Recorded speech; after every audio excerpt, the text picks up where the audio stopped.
Okay, we are going to call the April 28th, 2011 BRAC meeting to order at 7:05 p.m.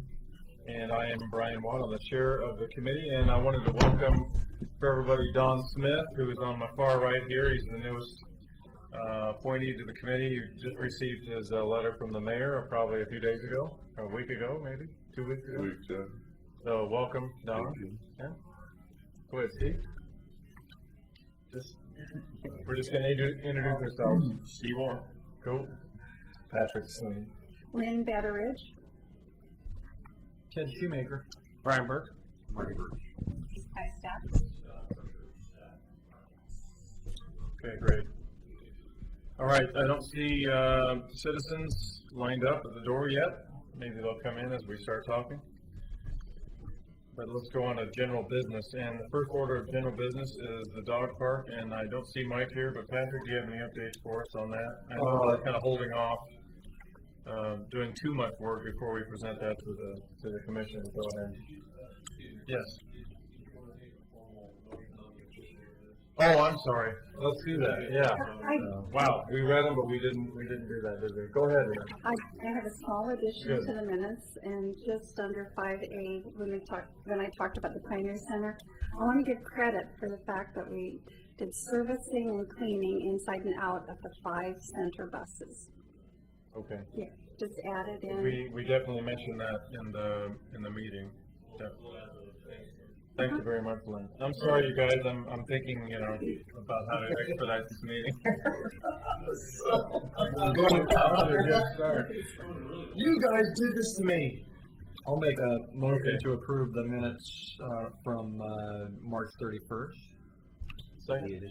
Any seconds? Okay, thank you. All those in favor of approving the minutes for 31/11, say aye. Aye. Okay, opposed?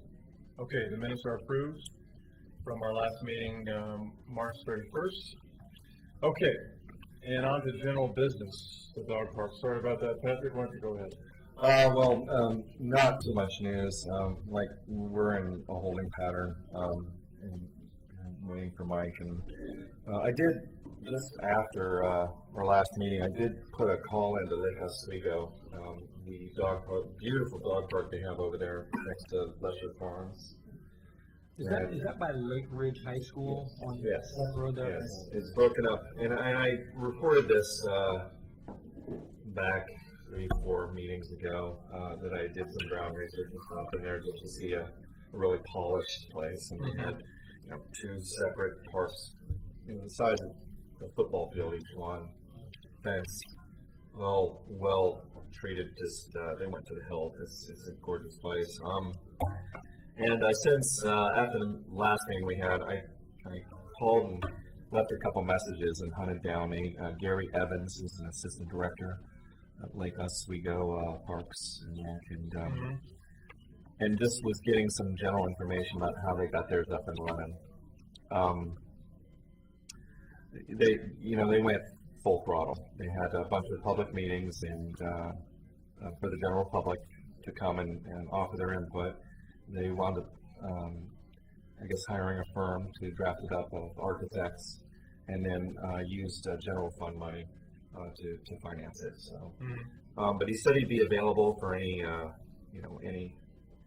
kind of feedback and information that we could use in any way.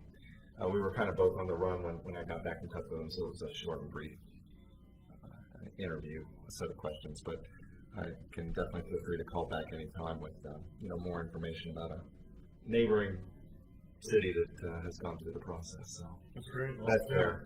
I bet that was a good guy to talk to for you as you're kind of going through this. It was, and it's going to give me, and I'll share this with Mike later, but motivation to perhaps talk to a couple other small towns that have done this too. I mean, this is, these guys went full tilt. Money seemed to be no option, at least from the sound of it, so that's going to be kind of like a dream case scenario, but I'd like to also, contact some other people and see what some other towns have done and smaller budgets. I just wanted to add, I happened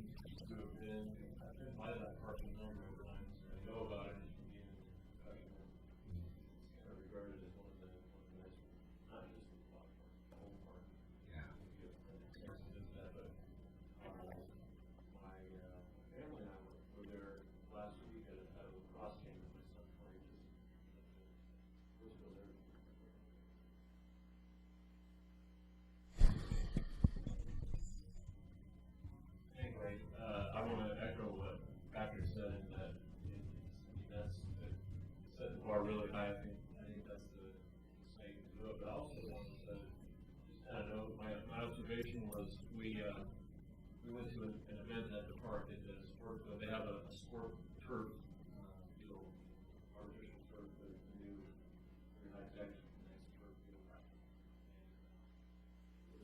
What I think was really interesting was how they put the dog park in a community park. How well it seemed to work. They have, it's a wonderful site. You have, it looks like a number of you have head on and so forth, but, dog park is actually at the entrance and it's actually, so you've got different portions of dog park. Signs are like, not as well behaved dogs or something. Yeah, timid dogs, I think, was one, and More controlled dogs, the ones that are a little more aggressive but not under the owner's control. right. How they had that portion off, in the park, you've got the sports field, you've got a facility on the site that's walking paths, a playground area.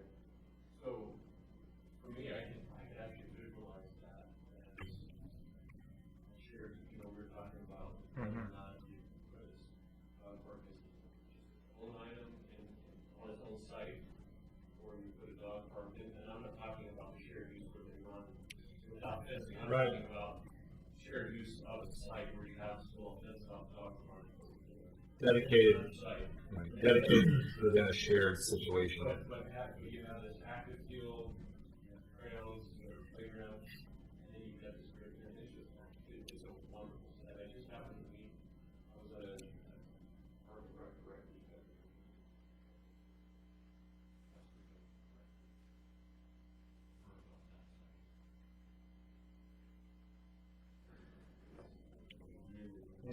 So if Stafford Road runs north-south, say, Lake Ridge is on the north side of Stafford Road, the high school, are you saying that all of that park, the community park and the dog park are all on that same, east side of Stafford Road? Yes.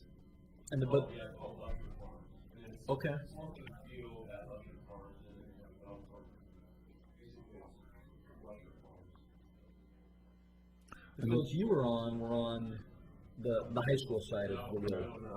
Oh, really? Okay. So, Lake Ridge is a quarter of a mile away, but that's not where I was at. Okay. They've got their sports field, well, they have a dedicated low-value football, soccer, lacrosse, and whatever else they use, and the field, with lights, and we were. I just haven't observed that much going on over there beyond the dog park. So this is Right. just beyond it? Kind of walking, and you go past the dog park. Okay.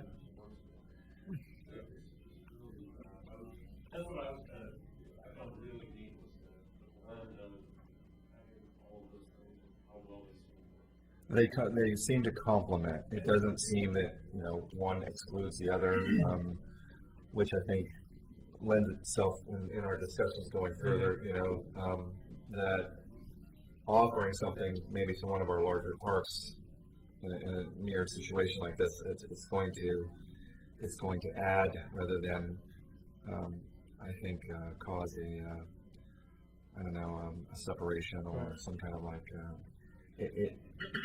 and make both groups of people feel included in a park. And then the thing too, again, echo what you're saying is, we built a dog park by itself on some property. We're gonna have to build a parking lot and any other infrastructure that goes into putting in a park site. So basically, the infrastructure, whether you build just a dog park or whether you build a whole park where, so, if you have to build a parking lot, it will cost you, let's just say, $150,000 to put in grading and parking lot and all that. Well, that parking lot is being used by all of these different groups. It's not just the cost of putting it. In other words, it spreads out the cost of the things that you have to do when you build a park. And I had been to that park and parked up at Lester Farms and toured the grounds several years ago before the dog park went in, and the same parking lots were there. So, like you point out, Scott, is that that probably didn't cost them any money. Now, I didn't dig with Mr. Evans. I can find out, whether or not there was what additions were added, separate from that to complement the dog park. But it looks like those, like you were saying, those parks or the parking structures were already there. There was a foundation in place to make it a more cost-efficient thing. Also, I wanted to add that Mr. Evans mentioned, I asked if, how was the neighborhoods and were people receptive to it? Was there much animosity or pushback? And apparently, as he reports, that the community was very welcoming of it, but they had to sell it somehow, and I didn't dig further, how they actually approached and brought it to the community. But I can definitely call them back and see how they shared that information, because there is a nearby neighborhood, I think, just across the highway, right? Yeah. Has anybody here ever used a dog park? Yes. I have not. I think, and I'm Johnny Kamali, so it's going to be weird me asking all these dumb questions. I'm just being a guy that knows the answers of where I come from. But the one thing I was wondering is, if you go to a dog park, there's no short of opinions on reviews on dog parks by the people using them. And it would be, I think, interesting to find out from the user, the prospective user, what they think that it should, how it's supposed to be set up. And the one thing that came up was the two sections for mellow dogs and not so mellow dogs. I wonder if that's self-governing, because we find that owner's perspective may differ from yours. It's gotta be pretty subjective, doesn't it? Yeah, and the one park that I think of the most is off of Halsey in about 50th, and it has a gate that moves between the two, and I have a 12-pound Australian Shepherd that raises a lot of hell. And I find that moving to the next park, if you're there for an hour, you're moving from park to park, back and forth, depending on what dogs show up. So my point was that, and then maybe simplicity could be a little easier than a whole bunch of money spent, but that the best information might be from the users themselves. And to review as well, if we didn't make clear that there's a lot of prior research done by specific groups that's available to us, with a mere Google search. There's the American Kennel Club that puts out a huge,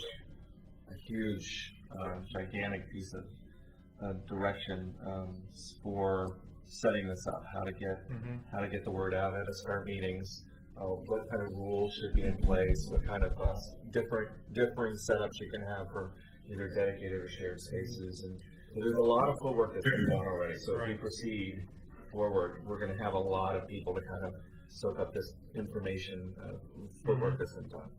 Yeah, I think the only thing that not the only thing, one of the things that we lack would be the opinions of the people of Oregon City, which we intend to get. Yes. So I think there's plenty of, probably too much information out there to kind of sort through. So in other words, there's enough to make a sound decision, or at least formulate a plan. And we don't, obviously not going to do that prior to the meeting, but we can at least put together a methodology that we're going to use, and let the commission know that that's the way we're going to investigate. And what I've done too, guys, is I put a list together of what topics that I thought were pertinent to update the commission on, and I have it on. I have the electrons, but not with me, and I can send this out to you. And Dog Park is up there. So I'd like to give this information to you electronically, and I'll go ahead and send it to you. I should have sent it to you. Oh, you have it? Copy that you sent me. Yeah. Would you like me to make some copies of that? Well, sure. Yeah, and as soon as we're about to get to that, so why don't we do that? And I'll keep talking here. But any more comments on the dog park? So let's whenever it is, whenever we plan, we're going to talk about it in here in a second. But whenever our update to the commission is, we'll have a good way ahead for them to understand, and you know, between you and Mike, if he's not in China. I'd like to have one of you guys there with me, just so they could see us. Certainly I could take the notes and do it myself, but it would be great to have one of you guys there. Oh, yeah, count me in. Yeah, that'd be awesome. I'm not going to China or Yeah, you're not gonna be in China? Corey anytime soon, no. So I think it's a great topic and one that needs to be heard, and I'd like to see what their reactions to that is too. Stuff they haven't heard about it, so. Okay, so we are moving on from dog park to letter Bravo here, 2011 goals, and if you want to just pull that document up, highlight it on the screen, and push the document button, and it should come up. Voila! I'm waiting for mine still. That wasn't exactly voila, was it? No, it wasn't. There it goes. Okay, so we've had a chance to look at these 8, and first of all, does anybody have any comments on these 8? We call this the final. I mean, it is a working document. It's a living, so to speak, document. So it's not as if we can't add goals throughout the year. All right. I'll just mention one thing that I'd like to bring up to you guys that I think is important that we add to the list. And that is the idea that we want to look into the disposal of pocket parks, the disposition of that property, what that may look like in, you know, over a period of several months, you know, when we get to the bottom of the issue. But if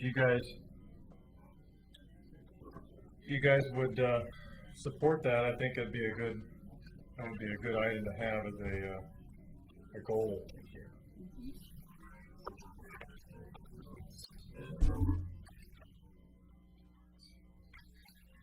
If you look at the fourth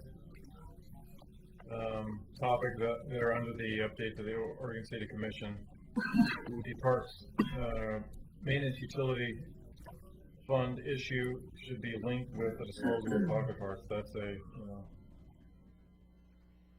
topic I think that could generate a lot of good discussions. What do you guys think? We've talked about it a little bit. Can I just ask a question? Yeah. Take up your guys' time. So when they dispose of these pocket parks, they're obviously, you're talking about selling them, correct? Well, the process would have to go through a vote of the people. So it's not the selling of them it's in the goal, you know, and there would be, the way I see it, there would only be certain parks that would be logically chosen as parks that would be, you know, sold or have some value to somebody that would want to buy them. So only those would be, you know, those would be determined at some point, and then you would go forward. You know, taking it to the people of Oregon City for a vote would only mean that they have given us the approval, or the city, the commission, the mayor and the commission, the approval to dispose of, so to speak, of the pocket parks. So we wouldn't have to sell them, that we would just have the approval to do that. The city would have the approval to dispose of them. So that asset is a city asset, it's not necessarily a park and rec asset, and that money would go to some other big pot. They're in the park and rec system, and part of the methodology would determine how that money is to be spent, correct? So the methodology used over a period of time, you would come up with how that money would be spent, and that would be something that we would inform the voters in a measure to be voted on, that the funds that would be generated from the sale or disposal of these pocket parks would be used for X, Y, and Z. I think it would have to be defined, right, Scott? There's still some legal questions that we haven't delved all the way into yet. I haven't gotten that far into it, but I would say you'd probably define those parameters. Yeah, I think because I think the make it voter more would want to clear. know that too. Does this go to the general fund, or does this go into the Parks and Rec budget, or? That's exactly right, yeah. That's a really good point. Final question, so the incentive to dispose of these, is it from a maintenance cost? Yeah, He-Man's an asset, and technically, they're an asset, but they're actually a burden to the maintenance department. I like my house. The key is disposition then, and yeah, by sale being one of the methods of disposition, but I don't think that's necessarily, I don't think the goal is to sell them to generate revenue. Really, the goal is to disposition them, to relieve the Parks Department of the burden. I got one more and I'll be done. So how do you evaluate which ones you're talking about? just by the normal means. Evaluated the actual assessment value of the property. I think he's or asking, whether or not how do you define prioritize what the list of parts is? Yeah, one thing we've got is that this was tried in, I think, 2003, 2002, 2003, and there were 6 pocket parks that were identified. Certainly, that's a pretty good starting point, and we could look back into those reports and the work that has been done to see what their methodology was in determining those. But yeah, that would be something that would have to be, we'd have to come up with a methodology of determining that as well. So whether their methodology was good and what yielded was good, or whether we don't agree with that, you know. But we're definitely talking about a longer period of time. That's not a quick process by any means. The determination of the utility fee is going to be an 18-month process, and I am suggesting that running concurrently with that would be a discussion about the disposal of these properties, because it makes sense to link these two ideas, because it really is going toward the same end or goal. You know, all of our goals, or the goals that mention these things, are in agreement with one another. We lack the staffing. You know, we're about 50% as far as the staffing on the national average to maintain the parks. So that's one thing. We've got parks that we can maintain, but it's definitely a burden, and we can't maintain as good as we should be maintaining. So, and then we're asking the public, potentially there's 2 ways. There's either taking the measure to the public, and that is the parks maintenance utility fee. The public will either vote on it, or the commission will decide on it. My guess is that it'll come up for a public vote, the maintenance utility fee. But at the same time, they're going to look at something that really jives or makes sense, that we're also lessening the burden on our staff. And, you know, that's also the reason why we're trying to get the parks maintenance utility fee, because we're about 50% staff right now. I think that's a really good question, Brian. I hadn't thought about that as to whether they should run concurrent, but I think you make a great point that they're very much related. I don't see why they wouldn't run concurrent, and they're separate issues, but they're both going towards solving the same issue. Right. I think. I wanted to add one more brief historical piece, because my history is pretty short. But I would say that this last summer, when we went on a tour of existing parks, and some of these pocket parks were identified, it was pretty easy to see that they had very little use and potential for recreational use. And so having that finite opportunity to see them and see that there's 27 or 28 in total, it just seems like something to bring up, to deal with, or think about. I don't know if we talked about this in a couple times, we brought it up, but in this climate we're in right now, financial struggle with the economy and in our local and, of course, state and national governments, would it, in pursuing trimming that property, be something the public would like to see, showing kind of like a show of good faith that we're trimming costs and trying to slim stuff down? I'm just throwing it out there, you know, that could be incentive to, pick up and pursue this, as well, so that we're showing that as a city, in a park group that we're trying to slim down our costs and trim things and be as optimal as we can. So I just wanted to throw that out there. Where's this inventory of these 27 parks that I could get to? Okay. Yeah, 27 parks, those aren't the pocket parks. Some of Right. them are. Some of them are, Yeah. but, yeah. How would I find out what you're calling a pocket park? I don't have that information on I can hand. chat with you about that. Cool. Yeah. How many are there? About a dozen or so? A little less than that. I think we were talking about maybe 8. Yeah. Something like that, 8 or 9. I think the hardest hurdle to get over, you guys, is the idea that parks or green space is kind of going away. So that would be, significant on how we advocate for this and how, what you would tell everybody, we're all citizens, of Oregon City. We're citizens of cities. And there's one exception. One person here lives in West Lynn, but he has lived in Oregon City for a good part of his life too.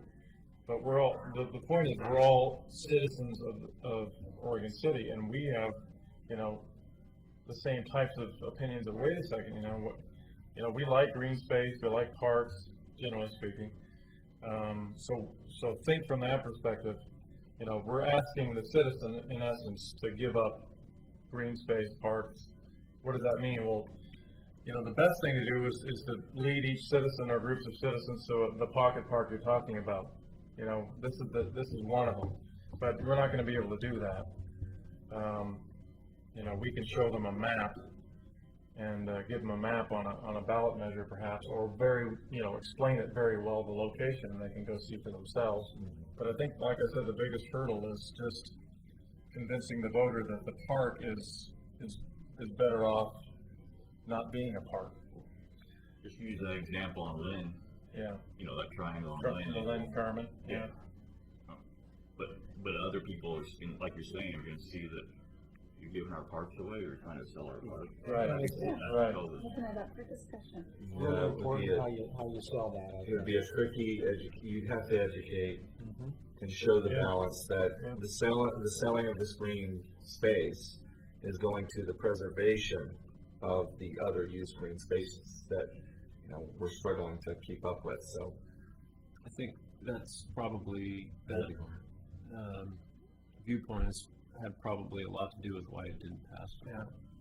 And I'm not, and neither Denise or I were part of the staff when that was on the ballot before, so I don't know every detail about it, and I don't really have a vibe exactly for, what went on, but, it probably has a lot to do with, as you're saying, packaging and how it's approached and, what, Yeah. because it's, you're always looking to secure green spaces or protect parks and open spaces while development is occurring, and so it seems a little bit counterintuitive unless people understand why.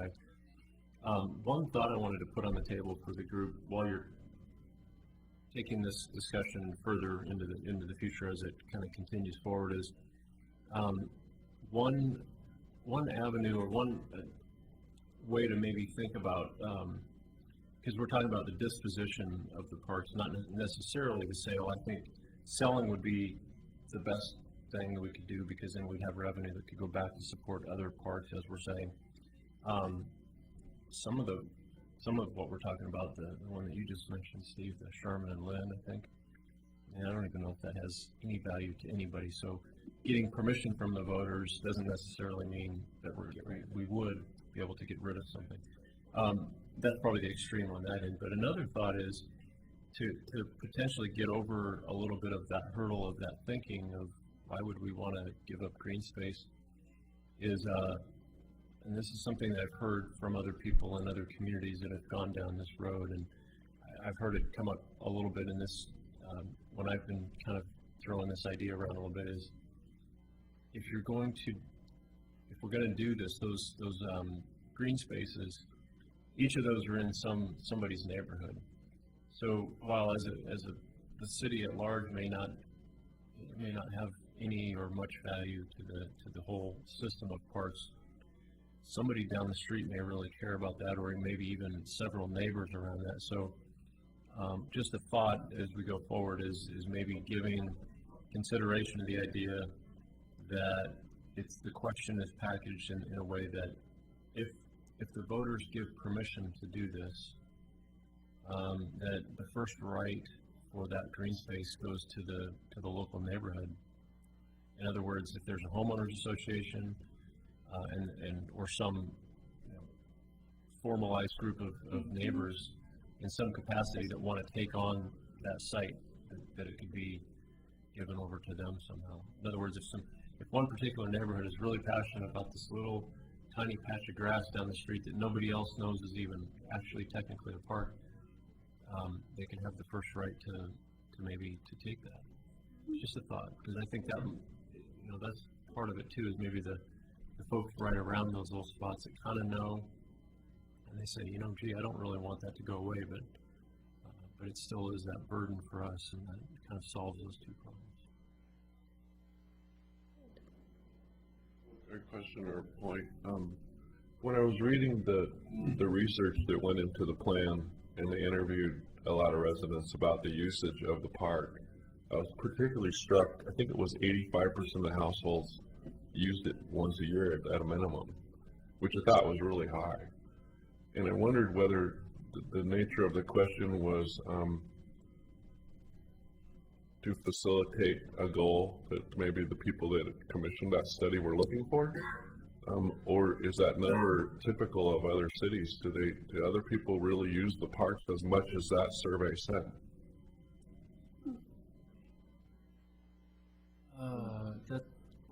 And it's been like over 3 years or more than that since we did that survey. 4 probably since the survey was done, and so I'm not sure, Don. That's a really good question. I know it wasn't targeted to be like you're saying. Was the surveyor trying to create an answer?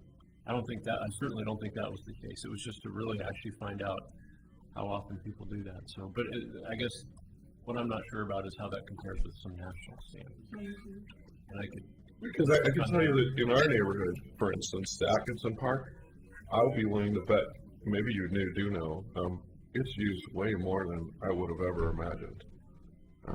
And we've been afraid because it has it'd be a good place for a developer to put in a pretty cool, I don't think it would be cool, but a profitable, development there. And so my question really revolves around that, and I wonder really how valid that data is. Because I do sense that you eliminate Triangle Park, you're going to have a revolt that you didn't even anticipate. That's very possible, yeah. No, as far as the survey, it was a scientifically valid survey, I can tell you that. Mm-hmm. It was done by a company that's what they do for a living, and it was scientifically valid.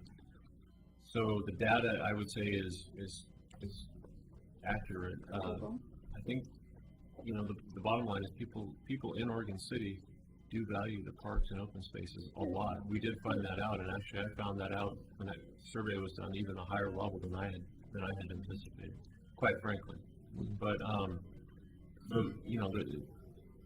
talking as we're saying, talking about this, but I think it's the education piece of and really figuring out which when we're talking about. By the way, Atkinson is not one of the pocket parks we're talking about.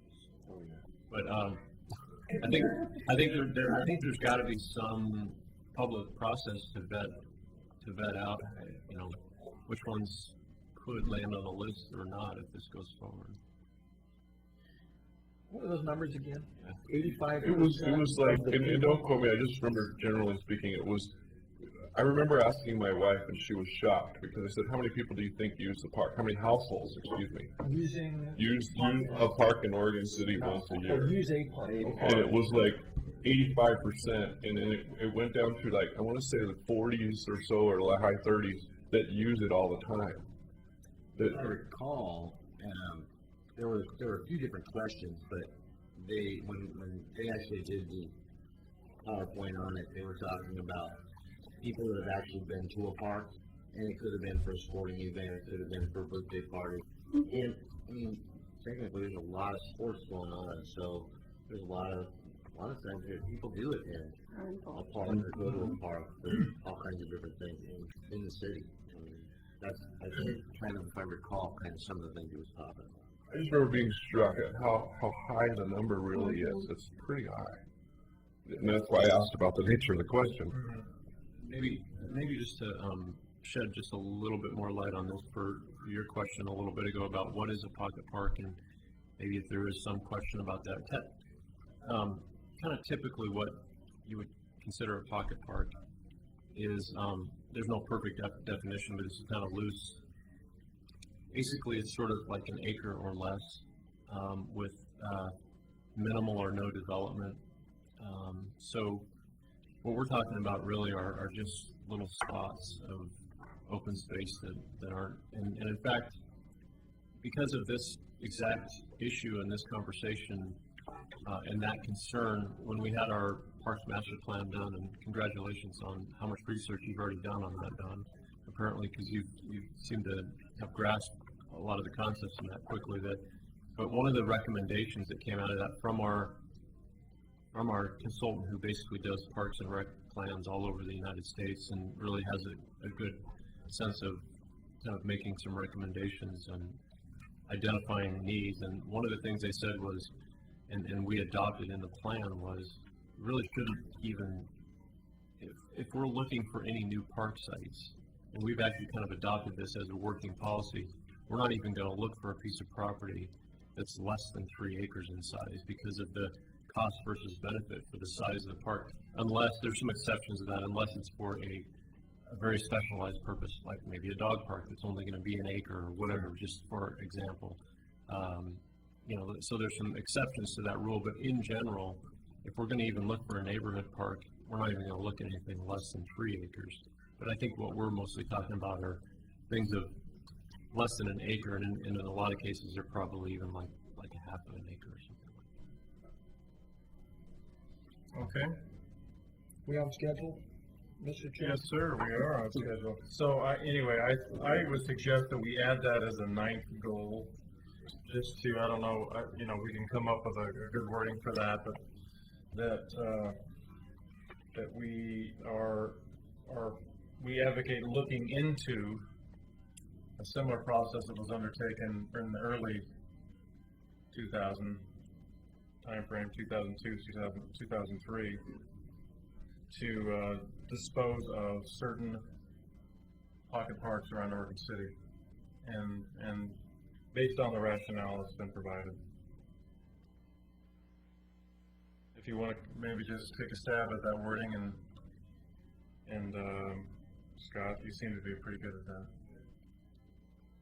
You don't have to say it right now. You have to, but you're good at that too. Okay. I got the gist of it, but I just typed out something just for my notes, like something to the effect of, and this is in the context of the goal. So PrAC support. I've got looking into referring. Might look at something like support consideration of referring to the voters' disposal of certain pocket parks. Did we have something on there, on that goal sheet about pocket parks? On the working document, yeah. This one? Yeah. No, we have not. It was in the meeting minutes from the last meeting, so. As a suggestion that we may add it, but I'm suggesting we put it on. Okay. I thought we might have that on there before we took it off. Now, we don't need to vote on this, but I mean, does everybody think that's a good idea? Good direction, I yes. mean, it's worth looking into, essentially. I mean, you could look at it like that too. Mhm. And what I'd like to do also is and I don't want to jump ahead too much. We've already touched on it a little bit, but I'm going to, if you guys agree, make that case to the commission and see what they think about it too. See if the rationale for linking the two, the park maintenance utility fee and the disposal together, not in the measure. They need to be separate issues, but at least thinking about those two issues concurrently over the next 18 months, year and a half or so. I think the word disposal is really troubling. It's a technical word. Yeah. Disposition, I guess, with another, it's a better word. It's a more euphemistic word to use. I keep thinking of troubled asset realignment plan. Yeah. Mhm. Point well taken. Point well taken. It caught me off guard the first time I heard it too. I couldn't remember for weeks. I couldn't remember what are we going to do with those parks? Dispose of them? Okay. The reason that particular term came up is that in our rules that we have to follow, that's actually the technical term when you get rid of property or some item. It's actually called disposal or disposition of an item. So we could use disposition. We could soften that up a little bit, but in something, if it ever became a ballot title, it would probably have that word in it because it's a legal term. I kind of like the word, knowing what I know about those parts.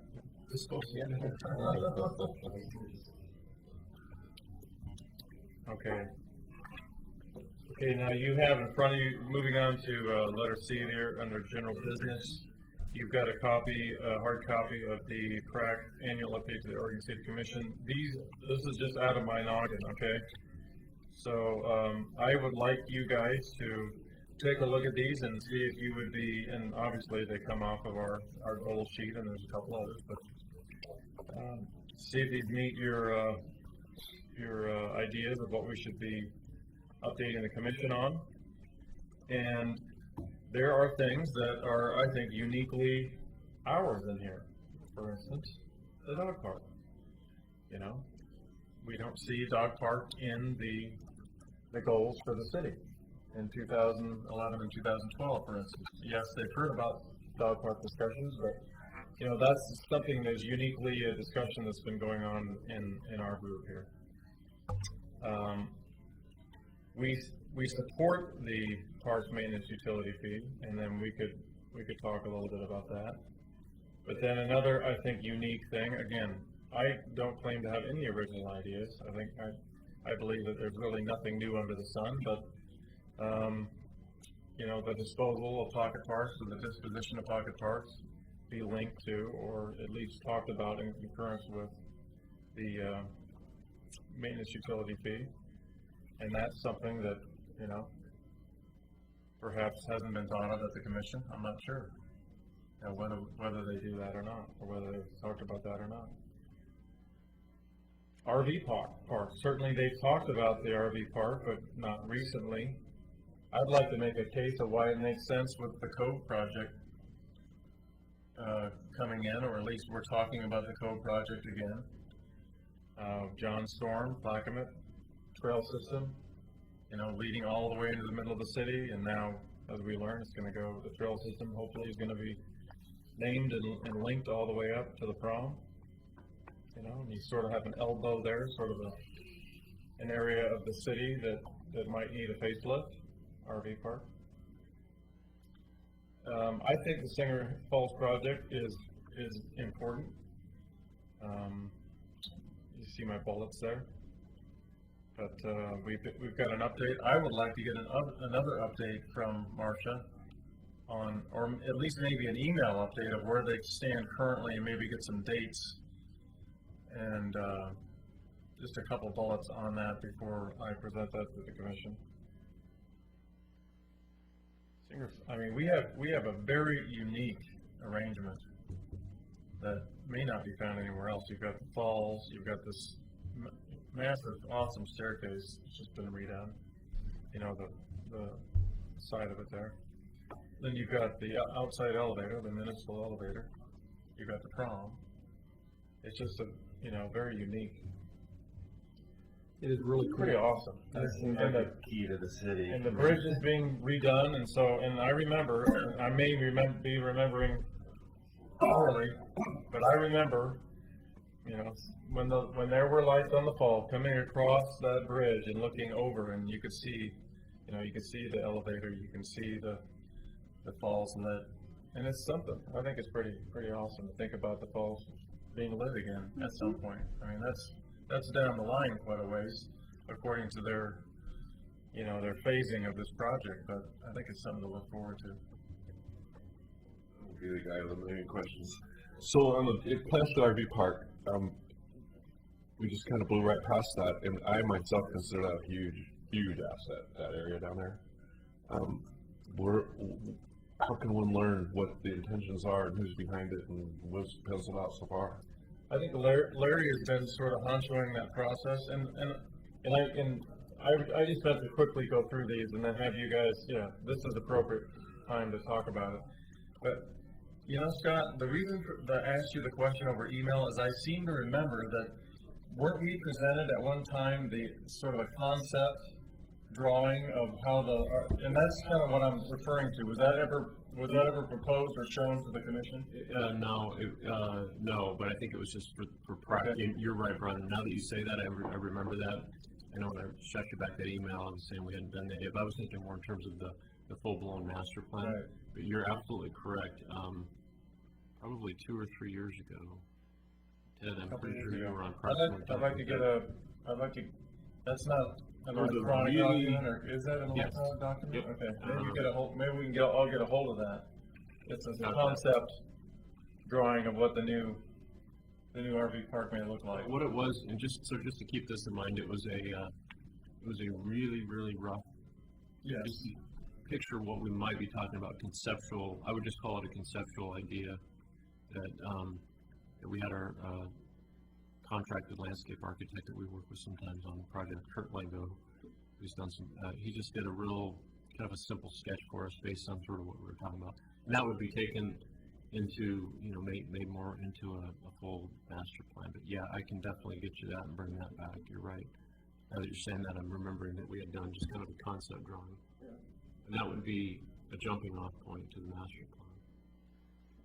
Yeah, and Don, it is, I think Scott brought it up first here, at least to me, and I haven't been here forever, and there's been people on this committee longer than I have, but it is very unique. You've got an RV site right by a river, and wow, 2 rivers, yeah. Clackamas. Mhm. So, Well, I don't know who was part of the Clackamas Trail, but that was a great one. Whoever got that path put in there and actually staked out that claim for the beach there. I ride yeah. bicycles a lot, and we train a lot, and that connecting all that, opening that bridge back up, sure made that area. You can start to see some potential now. Yeah, for sure.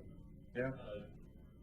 Just while we were talking here, I pulled up on my computer the concept plan drawing, and it was done in March of '09.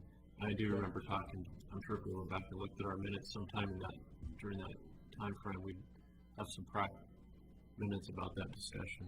So I'm going to go ahead and email that out to everybody. That'd be great. Okay. Singer Falls project. We talked about the naming of the trail linkages and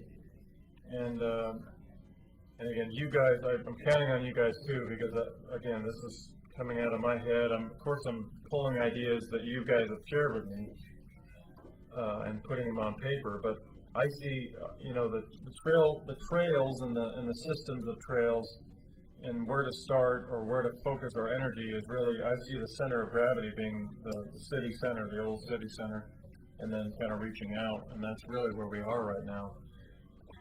What we need to understand in the Trails Master Plan, something has been brought up here by Commissioner Nocita, is the Newell Creek Canyon trail, which is in the Tier 1 status in the Trails Master Plan. So it's not as if I don't think we need to discontinue any discussion on that. We can move forward on that, at least discussing it. But I'm thinking in my mind that the center of gravity of what's happening right now in Oregon City is happening, right here around us. And if we can start linking trails from the prom to Waterboard, up to Clackamas or up to Rivercrest, etc., Old Kenema Park, and concentrate on those things as we're thinking about things again on this level, the Cove, the Rivers Project.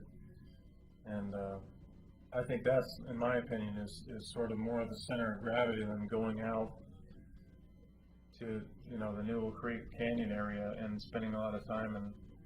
And we can spend time talking about it and looking at it, but as far as resources and things like that,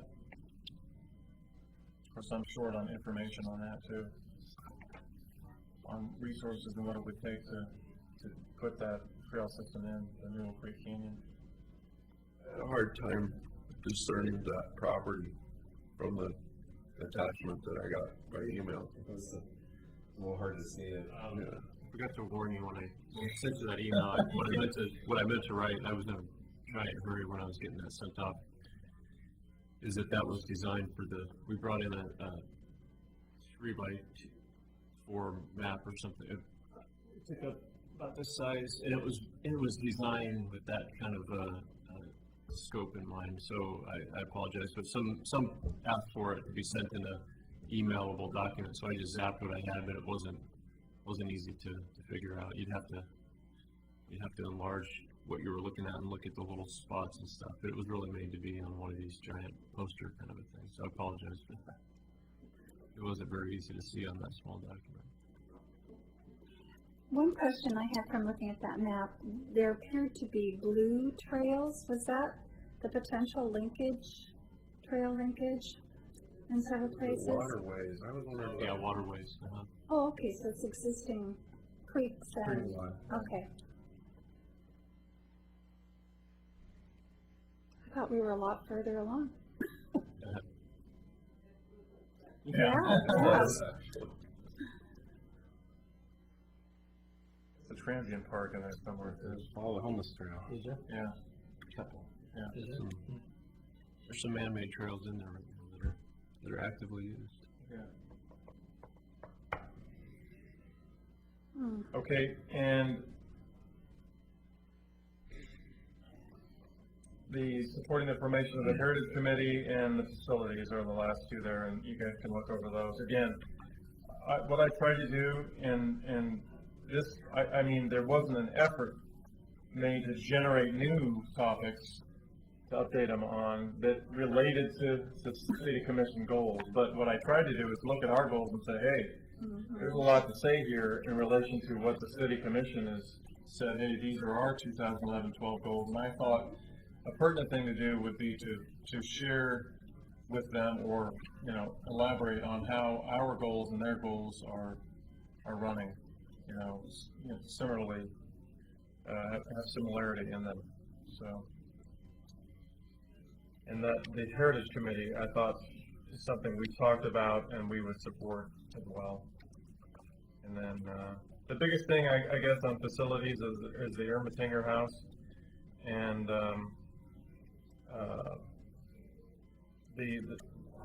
can I tell you the value that you shared with me? Can I say that was already been decided, the 100,000? Oh, yeah. Yeah. So that was a commission, that was a vote of the commission, or? Budget committee. Okay, but, adopted. and it's been presented to the commission, has the commission? It's in, so actually kind of jumping ahead on the one of the items that I was going to update you about the budget process, but the fiscal year budget is, we run on a July 1 to June 30th fiscal budget. So just last week, the way the budget process works is that the city manager and his staff develop a proposed budget. They give that there's a budget committee. By state law, the city has to have a budget committee, which is the 5 city commissioners plus 5 citizen members of the budget committee. They meet and they first have to approve the budget as proposed, which they made a few changes, and one of them was that they added $100,000 for the Ermatinger House improvements. And then that budget that's adopted by the budget committee has to get passed to the city commission, which will adopt that in June, like the first meeting in June probably. So it's not adopted until the city commission adopts it.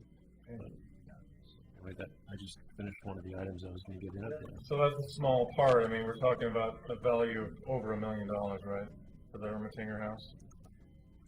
We haven't quite, Approximately. I'm not comfortable saying yes or no to that, but you could be right. Okay. It's definitely a lot of money. The assessment that was done way back in 2002 said we needed to put about $700,000 into it. So, 9 years ago, you can kind of figure not going to be cheap. So there's a loose plan of getting county, state, federal entities together, or is that plan kind of gelling? That's still being discussed. That's Talking about funding. we're still efforting to talk to our federal delegation of the National Park Service, and see what we can do to keep that idea going forward, especially now that the city's put some money into it to say, we're coming to the table with something. In fact, while we're on the subject of the Ermitinger, just to let you all know, the next City Commission work session is May 10th, and the Ermitinger House will be discussed at that meeting. If you're interested, you can come, you could tune in on your computer or whatever. But we'll be giving an update. We'll be talking about kind of the stuff that, basically what you just talked about, Brian, and the commission will probably, kind of kick that around a little bit and see if we can get a sense of maybe where we might want to go over the course of the next few months on this. We'll be bringing some updated information on some of the structural findings that we have discovered even since the last time we've talked about it, and so you may want to kind of keep your eye on that, or I'll give you an update at the next meeting as well. Okay, where you see Scott's name or Denise's name or Larry's name or all of us, I mean, really all of us, I'd like, you guys to give me comments on this, and it's our products. This is how we plan on updating the commission. So these are the topics that I've written down, and if Scott and Denise have some information for me, or I need some from them, that's where I've written their name down there, or a question. And a lot of the answers I've already gotten from them. So, and I guess one of the questions is when are we planning on doing this? Updating the commission. Yes, I've got it scheduled, and this is per your request for the second May meeting, which is May 18th. May 18th? So this is a regular city commission meeting, and it would be scheduled at the beginning of the agenda. And you'd be given a dedicated time slot, whatever, 15 minutes or basically however much. As a presentation, you're not limited by that 3-minute thing right. If you were just a citizen. So. Yeah. Okay, May 18th. Hey, the anniversary. That's right. Question. Surprise. Yeah. On things like the Blue Heron site and even the Cove and all that, let me back up a little bit. Has anybody ever been to Mill Avenue in Tempe, Arizona, near Arizona State? Mm-hmm. It was broke at one time. Really broke. Mama, Mill Avenue Merchant Association. And it's now some of the best real estate in the Southwest. And part of why we bought our house where we did is I firmly believe Main Street all the way to the river, from here to the river, has that kind of potential. Mm-hmm. So I get really anxious when the Cove development, I need to learn more about it. But it seems like I missed on the input, or we missed an opportunity to really make sure that, because in the plan I don't see a lot about aquatic recreation.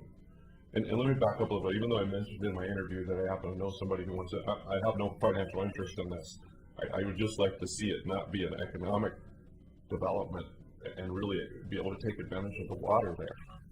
And the Heron site is one of those places that I think that really, I don't know how this committee or what's the device or the means for us to be involved in that, because I would hate to lose any opportunity there for recreation and parks for this community. I'm surprised that the beachhead was established in the Cove. That was, whoever was behind that, like I said earlier, I'm thankful that happened. But there's a lot more opportunity that could happen there. It's a calm piece of water. A lot of water instruction could happen there. We could become kind of a mecca for whitewater activity, class 2, teaching people, that kind of thing right there. So my question is, am I just too new to know, are we missing opportunity, or should we, because a lot of this looks like, what's on this update here is stuff that was established by a strategic plan that's already in place, but where is the mechanism for looking forward for future opportunity? And that's my question. Yeah, well, there's a lot of future in there too. I mean, there's the development of parks that are happening in the future. So it is a forward-looking document. But when the Cove and especially the old, I call it publishers, because that's what it was before that. I'm a descendant of mill workers myself. My grandfather worked there for 50 years, so I think that's so brand new to us. You know, I mean, there wasn't a need or even an inkling about, you know, or really, I don't even know if there's a rationale of anyone on this committee being a part of that process. If ever that has come up, but certainly I haven't made any type of a linkage between the old mill site and anything beyond you know, an economic opportunity to develop that area. Well, what I can tell you, for kind of what you're saying too, Don and Brian, what you're talking about is, you know, this is all really fresh about the mill closure, but there is a lot of discussion going on amongst the city and county and other, you know, kind of key players. Everything is still in bankruptcy court, of course, but there are some efforts just to kind of be looking ahead. You don't want to wait and miss an opportunity for something depending on what happens. So there are some efforts that are underway just to be talking about that. One of the considerations, I'm talking about just specifically the Blue Heron site now, is that there certainly is opportunity, depending on what could happen with redevelopment or whatever, some amazing, you know, parks and open spaces and things. Obviously, it's one of the most unique sites in Western United States, in the whole United States, whatever. So there are some discussions going on. I can tell you that I'm involved in being communicated with and communicating about that. And as those discussions kind of start to bubble and produce something that I can share with you, I'll to the extent that I can do so, I'll certainly keep you informed. And Don, you know, since you're new, just kind of learning how this works, but I think it's a good reminder too that sometimes things are in our strategic plans and sometimes things are opportunistic. And this group, the Parks Committee, has a lot of influence over recommending what we get involved with as far as purchasing sites, as far as how the sites get developed once we have a park site or an open space. You know, when we do development of parks and that type of thing, the Parks Board is very involved with that. So basically what I'm telling you is kind of stay tuned, and I try to bring back regular updates, or if it's really timely before another meeting happens, I'll shoot an email blast out to you and say, hey, there's something going on you should know about. The Cove thing is a little bit more, a lot of the discussions have already happened. There's actually a development agreement in place that is it's sort of up to the developer right now, and the city's just waiting for them to either produce or whatever they're going to do. But I can tell you that the door is not closed on the discussion that you're talking about as far as how the recreation aspect can still be developed on that site. Is still there's still some potential for discussion on that, is what I can tell you. Thanks. You know, and as things unfold, we'll talk about it if there's something to talk about. Yeah, who's talking about those things? I mean, is it just the developers, or, I mean, of course you're in on it, but is there, do you see a time where this body would ever need to be, or it would seem like it would be advantageous to have one of us be on some sort of, not committee necessarily, but the planning? Actually, yeah, it kind of just depends on, some of that is just dependent on where things go or not. Because I, for instance, open water swimming is big in the Masters world, and that the Cove has already been used for open water swimming. Some of the guys go down there and train. So anyway, so that's one way it's already being used, but that's a great point, you know. The proposed Cove development is an urban renewal project. So Urban Renewal Board, or Urban Renewal Commission is negotiating with the developer on that site, and then, you know, there is a master plan, or it's a proposed master plan, because again, it's all dependent on whether or not the development agreement goes forward. That's still kind of in a state of whether it's going to go forward or not. And I could provide you know, copies of what that looks like. There is green space in there, the Mhm. parks. What's kind of open is the discussion about water sports. I think Mhm. there is some potential for some discussion there. Mhm. But it kind of depends on what happens with whether developments go Right. forward or not, so. There was talk of an amphitheater too, wasn't it? Nice, very nice, that'd be cool. No, I wanted to say along the lines of what you're thinking, you know, and trying to get the most benefits from a development like that. I mentioned this to Scott about the Rivers project. You know, we've got the end of the Oregon Trail site down there, and I think that's a huge opportunity with Cabela's and with the type of a store that they bring to, you know, if they can bring to the table a theme that lends itself to the end of the Oregon Trail, you know, you've got currently we've got an unsustainable, you know, heritage site down there, and it's not an excellent site. And as this committee, the committee members mentioned when I sat on that, on a committee to understand what we're going to do with that site and what's the best way to go forward with it. You know, it was mentioned that there's only one of those in the world, and you know, what can we do to make that excellent? And I think there may be a great opportunity. I don't have a background in how that development process works, but I don't know if there's a certain amount of tax revenue you can allocate to go towards that site, and how those sites can work together. If that Cabela store is a destination for people, and I believe it would be from people in this region, they come to that store. The end of the Oregon Trail site would also be something that they would make as part of that visit, and the other way around, people who are coming to see the end of the Oregon Trail would also be interested in visiting the Cabela store. So I think that's kind of along that same line you're thinking. It's not recreational as much as, you know, a site. Cabela's is kibosh, right? I mean, it's a done deal. It's going to Wilsonville or something, I understand.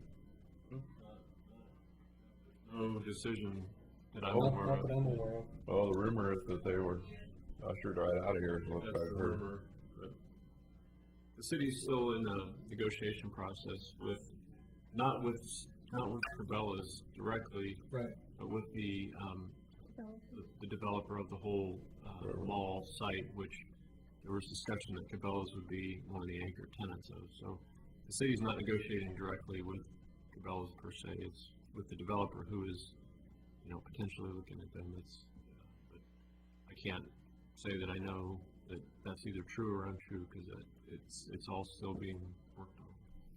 And with that said, yeah, what my vision for that is a little premature, right? It's still, that development still would need to go through, and Cabela's would need to be that anchor tenant. But you know, what an opportunity that I see if they were to go in there.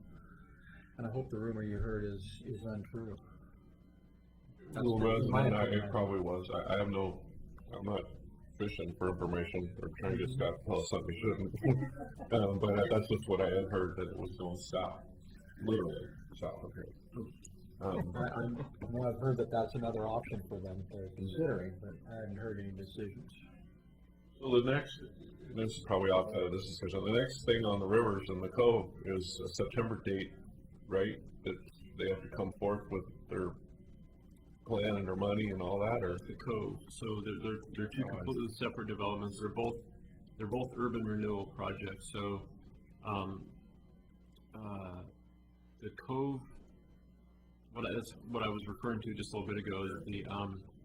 The agreement with the Cove developer, which is Pacific Property Search, is that they were given an extension last year through, actually I think it's through October of this year, and they have to produce certain things by that time to show the development either going forward or not. So that's kind of, you're right, that's, it's October, I think it's October. It's kind of a milestone decision-making date between the developer and the Urban Renewal Commission. So you might want to tune in to the urban renewal stuff if you're interested in that particular. But the rivers again, the Urban Renewal Commission is basically in negotiations right now with that developer.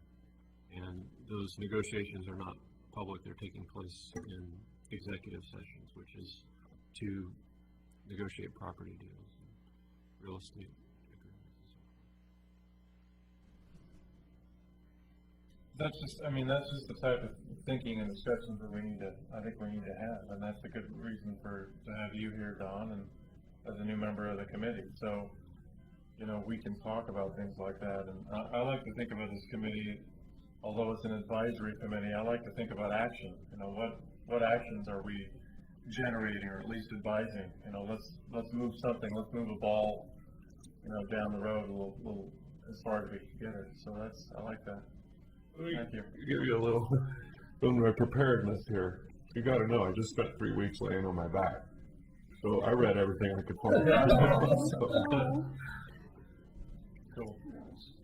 Well, you probably read the executive summary of the master plan, and there's water all over here. The high need and interest in parks and recreation programs on page 7 of the master plan, the executive summary, speaks a lot about how the public feels about water recreation. And maybe they were thinking about the pool, the municipal pool, but really, if there's another source of water recreation, I think they'd be just as interested in it. And this is the master plan. Like we said, this survey went out in 2007, so I think a lot of people like to play in the water when the sun came out. Mm-hmm. Even before then. Okay. So please give me your feedback on that. Appreciate it. And then we'll look forward to the May 18th meeting. But we'll see a few emails on that. I'll try to, when I get this updated with what Scott and Denise give me, I'll fire it out to you guys. And if you've got anything for me, let me know. I think you've been very thorough, and I think you're really on the right track. And I can only hope that it will open up some discussion, and we'll get some feedback from the City Commission about how to go forward. You're doing good. Awesome. Thanks, man. I think it's important that you go before the commission once in a while to talk about what you're doing, because they have the opportunity to know what you're doing and to see it. But I don't know whether they do or not.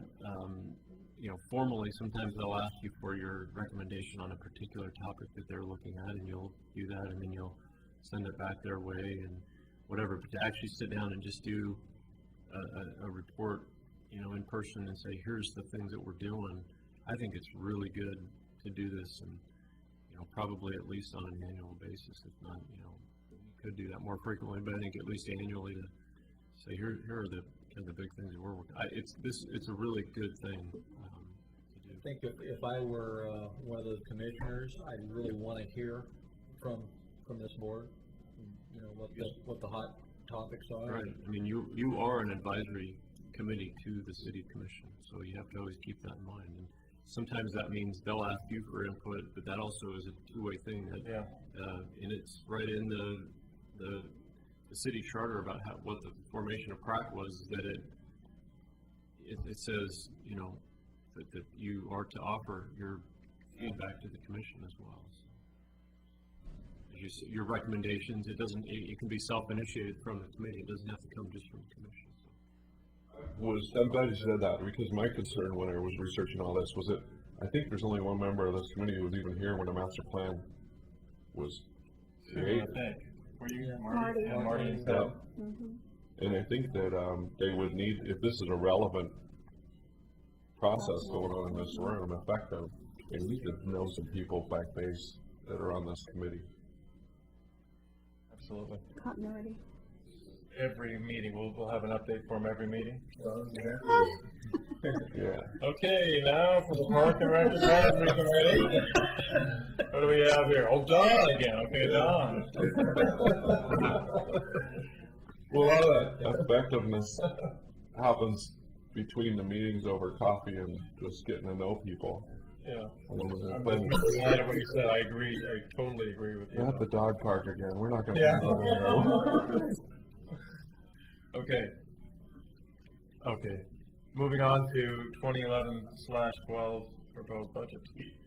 Again, I think I pretty much kind of started down this road a little bit ago, but the point, this was just to let you know that the next year's budget process, where we're at, we now have the budget committee last week passed the budget document, which will be sent on to the city commission for approval. That's a public document. It's on our website if you're interested in looking at that specifically. As far as the parks and recreation end of things, it's pretty much what I would call it's a status quo with some slight adjustment for some cost increases for the price of chlorine at the pool goes up a little bit every year. The employee costs go up a little bit every year, and gas prices go up to get around our vehicles and more parks, etc. So some slight adjustments for that. You already mentioned, Brian, that the big adjustment was it was not in the proposed budget, but the budget committee actually the proposal was put forward and it got into the proposed budget, again, which still has to be adopted by the city commission before it's approved. But they did put $100,000 in, realizing there's a lot of discussion about it. They realized that that's not going to solve the problem for the Ermentinger House. It's going to require a lot more than that, as you were talking about. But at least it's a commitment to sort of a big pledge to we're going to really start being serious about doing something. So that's really the biggest change. Again, with the parks development side of things, our acquisition and our development, thanks for the update on the Blazer Square, Marty, 3329 Portland. The system development charges, so the parks SDCs are what we mostly fund our development with. And of course, as you know, our housing starts are still slow. There's not a lot going on in terms of sales of homes, so we're not collecting very much revenue. So we're still working off a pretty limited revenue source right now. We've done some big projects the last few years, so we've really spent that count down. We've done the John Storm project, Wesley Land a couple of years ago. We're doing Kenema Park this year. We've done a few other, smaller projects, some Rivercrest Park improvements, and we bought some property out of that fund. So there's really not a lot of, we don't really have a lot of funds available in our development pot of money right now. And that's really kind of a thing. We've got all these wants and wishes. We want to develop the undeveloped park sites that we have. We want to do some improvements on things. We may want to build a dog park or whatever the case may be, but we're pretty limited in what amount of projects we can take on. So, do we have the ability to generate revenue? I mean, they have the permission to generate revenue. For instance, the special events or the amphitheater was, Yes, yeah, we do. We do collect revenues for many things. We charge admission at our swimming pool. We rent parks facilities, our park shelters. We do special event types of things at parks that we do charge for. Concerts in the park, we generate sponsorship revenue. I'm just giving you a few examples, but yes, we do, and we do have the ability, and we do a fair amount of that. Anyway, unless you have any specific questions about the budget, I'd be happy to answer that, but I just wanted to inform you of where we're at in that process and let you know that's going on. And then again, refer you to, if you're really specifically interested in the budget document, it is available. I could help point you in that direction if you would like. Did the Clackamas Heritage Partners organization basically dissolve? They still exist. They stopped operating in the Oregon Trail Interpretive Center, but that organization still exists. So that's where I'm going. Was there any funds specifically directed towards that? No. The commission, what I failed to mention was an important piece of the budgeting process is that the budget is largely based on the commission's goals. So they set their goals early in the calendar year, just as our budget process is starting. And then the idea is that we base our budget as much as we can on the commission's goals. The end of the trail interpretive center did not really come up as a high-ranking goal. It's not to say that it's not important, but there are so many other things that the commission was trying to take on and do, so they didn't really put that as a major goal, and there really is no funding. I mean, the city still maintains that site, so we're responsible. So we're maintaining it through our parks department, basically the landscape maintenance, taking care of the bathrooms. We're doing building maintenance. We have a little bit of money for those types of things. The visitor center is being operated by the county tourism department, but we actually still own that building and take care of it. So we do have a little bit of operation budget there, but it's really nothing to do anything to move towards the goal of the report that Ted, you sat on the committee, and we went back to the commission at their work session last month and revisited that report with them and said, do you want us to do anything further with this right now? And there was some discussion, but frankly, there wasn't really any commitment to take any major steps at the current times. Okay.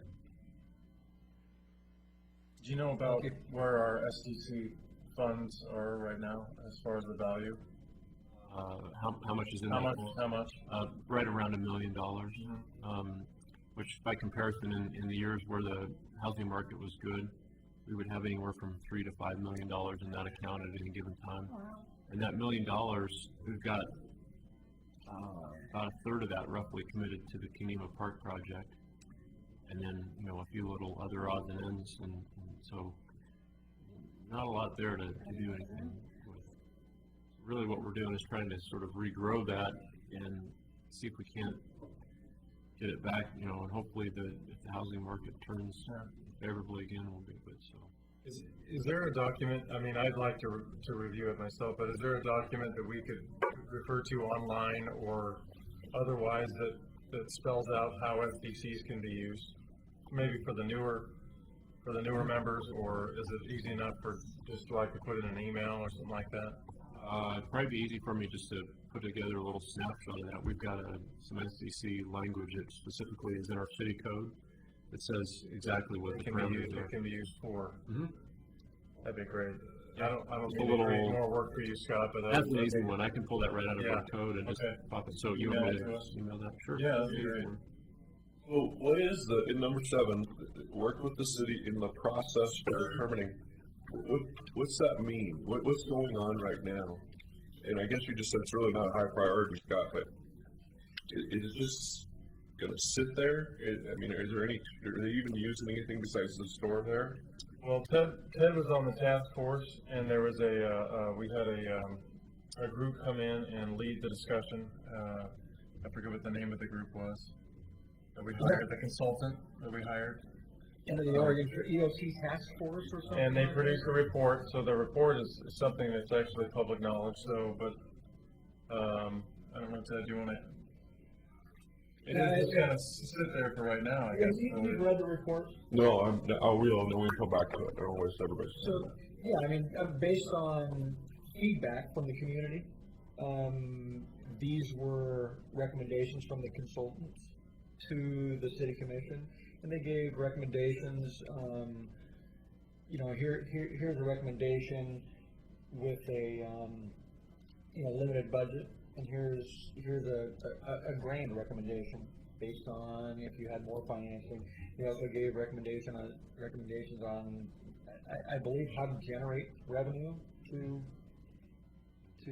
be able to sustain this, and so and they based that again on our feedback, and then also looking at other sites, interpretive centers around the nation, what some other sites do. I think one thing I learned was a lot of these sites that are very successful have federal funding, which this does not. And it's just tougher than heck to be able to generate revenue for something like that and make it really excellent, and then be able to sustain that. Well, it's terrible right now. With the hoops up there are rusting, and I agree, but. There's momentum in it in the right direction, I think. I mean, it's being, the right steps have been taken so far in to alleviating the problem or the issue. I don't know, I don't recall if I mentioned this at the last meeting. We may have talked about it a little bit, but I think it's timely with this conversation that to mention that there are some efforts going on, what I would call kind of grassroots efforts among the various folks that are involved or interested in the different heritage sites. I think what we've got is we are both rich and poor in facilities at the same time. We're rich with heritage facilities and sites, but we're poor because whether they're the cities or some other entities, nobody really has the money to take care of things. We just talked about the Ermitinger House and how difficult it is to even just take care of that. And we've got this empty end of the Oregon Trail site. The Museum of the Oregon Territory, while it has reopened now, has struggled, and various other sites. And there's a collective effort because of what's happened in the last couple of years with everything kind of going backwards and closing and having trouble. Is it sort of has kind of pared everything down to this level of we really just need to get together as these different heritage groups. The CHP is still active, and the folks that run different museums and historical facilities in town are actually trying to put their heads together and get together with with a collective goal of moving forward in our heritage facilities. So I don't recall if I mentioned that at the last meeting, or maybe this is even sort of fresh information since then, because this is pretty kind of recent development that this is really starting to gain a little bit of momentum. And I think I'll continue to keep you informed as conversations come forward, but I think there'll be you'll start to hear some things about some interest in doing some things, maybe even, and there's a little bit of talk already about sort of on a very small scale, getting part of the end of the Oregon Trail Center back open just for the summer season, or for a little kind of a shortened visitor season to show that there's some life here or something. So there's some discussions like that going on. Nothing official or real formal yet, but I think you'll see. According to the goals adopted by the commission under goal number 3, Public Works, the end of Oregon Trail Center, 2-year goal to determine use. Mm-hmm. So the goal for the commission they've established to determine the use for the EOTC. And, yeah. It's in this document Right. that we each received. Yeah. In 2 years. It's encouraging. And just to be clear, I was talking about they didn't have that as a goal for the 1-year timeline, but it's out there. Yeah. For 2 years. Yep. Okay, let's move on to letter E. Another kind of a heads up, and just to try to keep you informed of, there's a lot of different things that are kind of always happening, and I think I've talked about the intertwine at this board a few times in the last maybe year and a half or so. There's a couple things I just wanted to, again, just kind of remind you of that are kind of going on out there, and some discussions that I'm involved in. But there's a regional, the intertwine is basically it's an effort through our metro region to formally have all the different parks agencies and providers of parks and open spaces and trails get together and link. So if you have opportunities to connect communities by trails, and maybe these connections already exist, but nobody has made that very clear or whatever. But anyway, so basically the intertwine is something that we're, as a department on the staff level I'm involved with, we're technically an organization member of the intertwine, although there hasn't been a gigantic splash about this yet. It's still sort of kind of, information is kind of coming out slowly, but it's something that you'll hear a little bit more and more about as time goes on. But it's that regional network of connections and trail systems, and there's going to be a branding effort. There's a process that's being led by Metro, the agency Metro, and again, we're involved with that, as there are things that are you know, if you Google Intertwine, you'd see an organizational website that exists already, but there's not a lot there yet. It's just kind of starting to work its way forward. So that's the first part. The second part is the regional parks funding discussion, and in my position, I interact a lot with my peers in the region, and there's some efforts, and I've been to a number of meetings actually earlier in the week, and then tomorrow I'm attending for part of the day a regional parks directors summit for the metro area, and the main topic is going to be, it's something that's been talked about for a while, is you know, we're all, as individual cities, and we've just talked about this over a number of topics tonight, is you know, funding and how do we sustain our efforts to take care of our parks and our facilities and all those types of things. And we're not unique. A lot of cities and park providers are in that situation. Some better, some worse.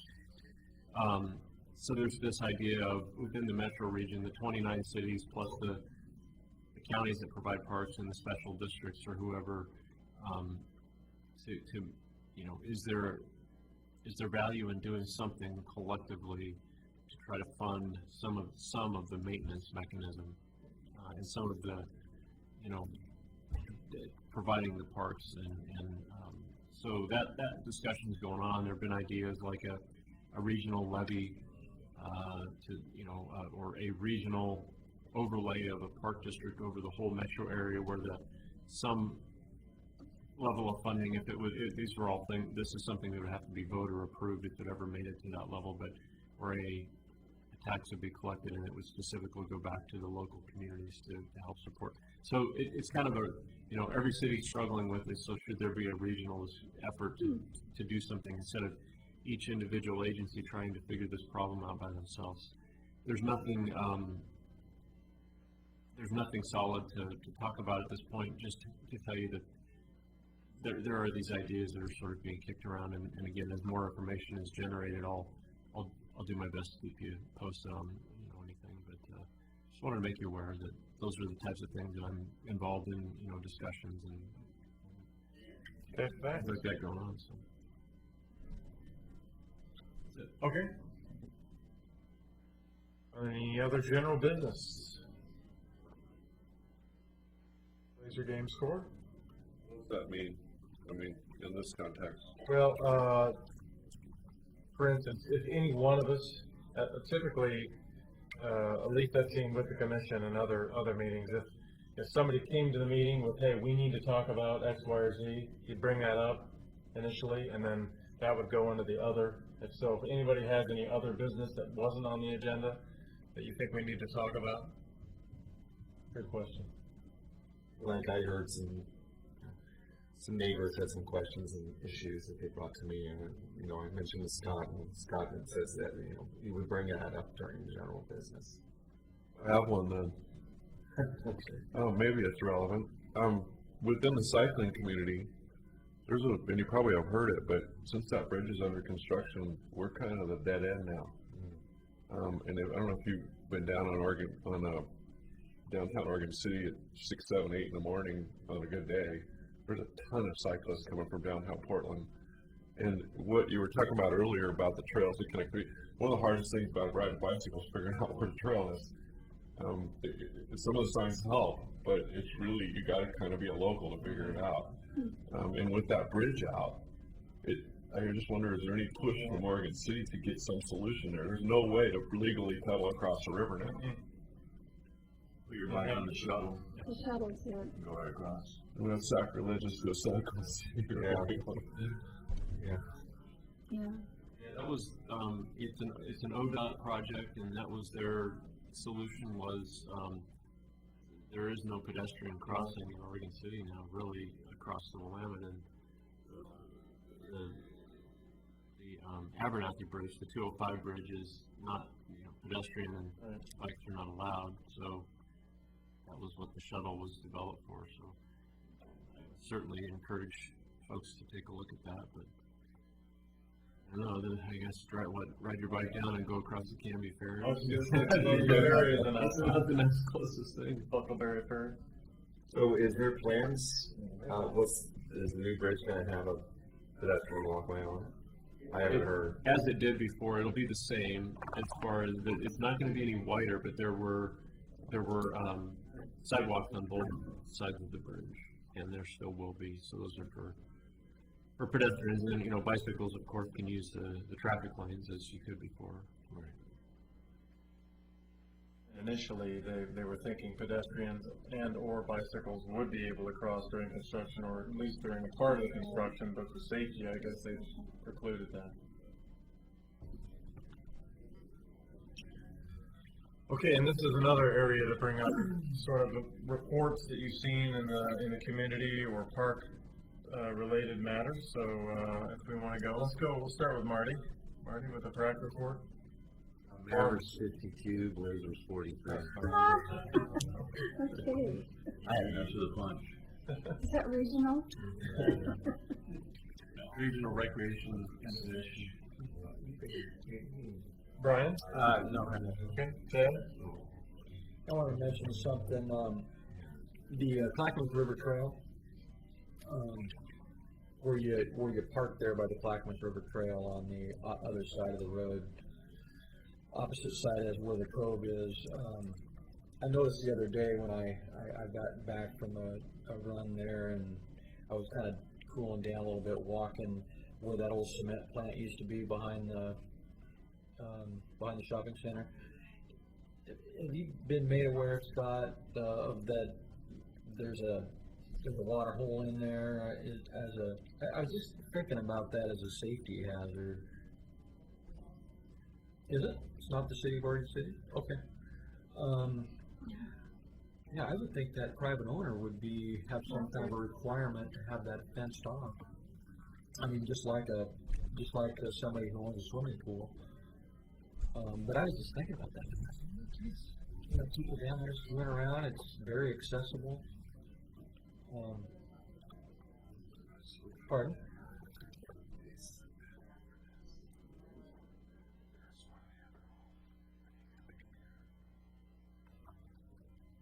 I don't know how deep it is. We can pass that away. It isn't our, it's not our property, as Denise said, but we can. Yeah, and I could just easily pass That's it. tied It's in not with necessarily your issue, but.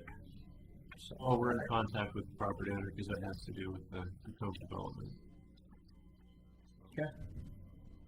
That's all I have. Lynn? Okay, Pioneer Center, communicated with Kathy, and all classes are full. The AARP tax aid program was tremendously successful. They booked every slot by early February, but they still had people coming up right up to the April 15th wanting a slot, and everybody got an hour. And then they're planning some weekend and overnight trips. It looked as though they're working with a private business, the Colette firms, I think also go out of the Milwaukee Center. And it's like 7 days on the East Coast was the one that I saw. And then the big fun thing is the gardens. I don't know if you've noticed on the one side, they've been planted by 10-year-old girls in a 4-H club. And these girls have made a commitment to maintain the gardens over the summer.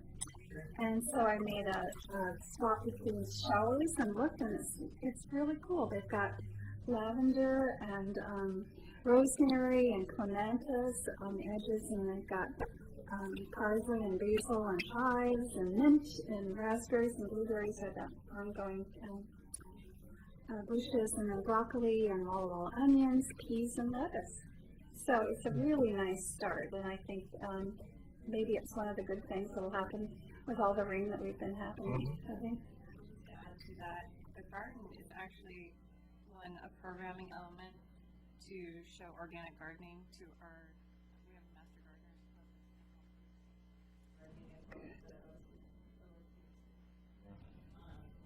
The produce or products of the garden are going to our congregate meals and to what we already get from our food is already done, and we just steam it hot. Add to our meals with some bread.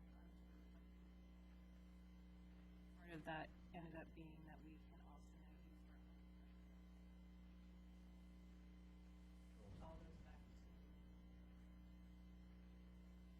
It's lovely. If any of you get a chance, it's like a mini park. Productive one. What a great project for the girls. Yeah, Thank you, Lynn. certainly. Patrick? Nothing to report other than surviving my baby thing still. I'm still in the cave. Amen. Amen. I have no. Steve? Don? After my embarrassing moment in the interview, I read all about Carnegie and Carnegie Centers and learned quite a bit. One question I have is the square foot requirement to be an acceptable library according to standards. And I think, if I remember right, the library has 60,000 square feet, is that right? And anyway, it seemed to me it was like a third short. And I wondered what the plan is, or how they're really going to accommodate that. It's not 60,000. 60. That's, Whatever it was a third. The third of the square footage was missing, and I thought, well, shoot, how are we gonna work that out? It's actually even more than that. The Carnegie Center usable space is about 6,000 square feet. So, but the recommendations for Oregon City's library with our community and our service space size that we have is somewhere on the very, very low end at like in the 20-something thousand, upwards at the top end like 43,000 square feet. So the Carnegie Center is, probably somewhere between a fourth and an eighth of the size that it's recommended for our community. If that answers what you're asking.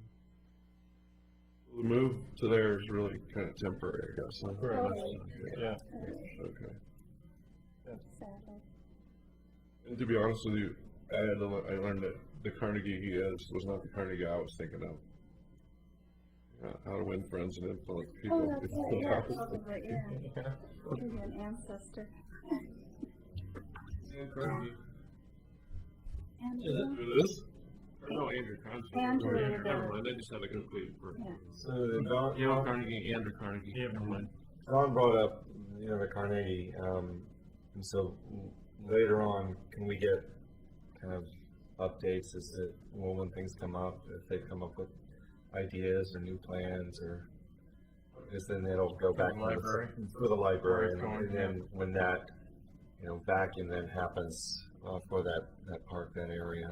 Actually, just a really quick update, kind of a status report, and then of course as they really get moving forward, we'll have a lot of notice before we know that the library is going to move out again, and I think it's going to be a while, but 2 weeks notice. what's that? 2 weeks notice. We'll get at least 2 weeks notice, maybe 30 days. No, we'll have a lot of lead time to deal with that, but there is I think it's something like a site identification committee that's very, been formed and is very active, and our library board is working really hard on that, and I think they've got a list of some potential sites, and they're trying to work on kind of how to take those identified potential sites and then go forward with that. So Good. They're actively working on identifying where it might be, whether it's going to be an existing building or just a vacant piece of land and start fresh or whatever. So, but I do think it's got the potential to be a while before that will be a concern of the Parks Department again to take to program the building. So do you know where they're steering for the newer or for a library? Or they want to take an old place, or do they want to go out and head to town for a new place? That would be a question that you'd want to ask our library director. You could Email. Yeah, email her, Maureen Cole. She's library director. Easy to find her info on the show. Sure. She could give you an update. If it was something that Pratt was specifically really interested in, I could ask for maybe her to write me a little summary or something to give to you at the next meeting. I don't know if you want to do that. I think it would just pertain to us as that, as the time grows near and they go to, there's the vacuum when they leave, what happened to that space then. I think that's where we would be concerned, right? Or just the timing when, or as the timing becomes known, when it would be vacated, because as you know, Patrick, because you were at one of the task force meetings, Right. the task force has given their recommendation to the commission about, you know, it's better than a 30,000-foot view of what that property should be used for. So, it's pretty detailed. So the last part, I just want to thank you guys and ladies for bearing with me while I try to catch up to speed here. I promise I'll be really effective and I won't flake out on you. Appreciate all your input, Don, and Thanks. speaking up. Okay, we just have a few more things to go here. Staff reports. Kenema project, just keeping you kind of just a standing item. There's not a whole lot more to update. We're still doing all the kind of behind the scenes, finishing the construction documents, getting ready to prepping to put the project out to bid. We're actually getting pretty close to putting it out to bid. I don't have an exact date, but it's within the foreseeable future here. So, you know, again, the process, we'll be putting it out to bid, and then assuming that we get favorable bidding and have a qualified bidder, which I'm sure we will, and then we'd be talking about that here. I'd be bringing that information to you. Then the city commission would approve a contract, and then we'd be underway. We're still very much on track with our timeline, which is to be under construction by probably about midsummer, and then weather dependent and any unforeseeable, unusual circumstances or whatever, we should have the park done by this fall. So everything, Including the playground equipment? all of it. Yeah. Yes. So that when we go out to bid for this, that bid will include the installation of the equipment? Yes. Okay. That's correct. Yeah. They came up with, I think it was 25 to 30 is what the range on that is what I saw, the bid on that. The RFP. No. We were talking about the spray park? Oh, no, that's the spray park actually almost one block over it. And speaking of, we were talking about Carnegie, that's the Carnegie spray park you're thinking of. If you saw something about in the 25 to 30 range. No, this is basically an expansion and a renovation of the Kenema neighborhood park site, which, I don't know if you've been in that area at all, but there's a little neighborhood park. We got a state grant last year for $250,000, and we're matching that. So we're basically putting about $500,000 improvement. So it's basically going to be like a brand new neighborhood park site that we're building. So. And you just gave a great segue into our Carnegie spray park renovation. I'm going to let Denise give you the next couple or three items there. I apologize for my voice while it lasts. Carnegie Spray Park, we put out an RFP. The proposals came in on the 21st. We had one construction company with two different companies that do the nozzles. So basically, almost two separate proposals, but it was one construction company. It was the only construction company that came in for the project, which, because of the time constraints and the low dollar, we figured we might have some trouble getting them in. It was a valid proposal. It was accepted by the group. We have some that we have to work with to make sure that we meet the HRB conditions of approval. And he is more than willing to do that. And so we're moving forward. It looks like we would put the contract in play here in the next couple of days. We're working out some minor details in the paperwork process. And we should be on to construction next month, which is a week away. And the projected timeline to have this up and running is hopefully early to mid-July. And again, pending weather. The majority of the projects are completed. So that one is moving forward quite well. And then as I administrate and jump over here, Sportcraft boat ramp project, the contractor is contracted paperwork-wise as of yesterday. We're all set to go. We had our pre-con yesterday as well, our pre-construction. We will be closing Sportcraft Boat Ramp starting July 15th. It will remain closed through August 31st. And right now, we're projecting that we'll be done with projects prior to the end of the in-water work period, which is October 31st. However, it is construction and it's in water. So it gives us a little bit of buffer, which is nice to have.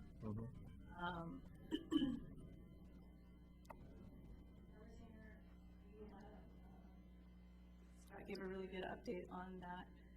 We are still in the process of doing the soils analysis work, which we had discussions with the commission in March in the work session, and they process we have the 100,000 for the proposed budget of the year.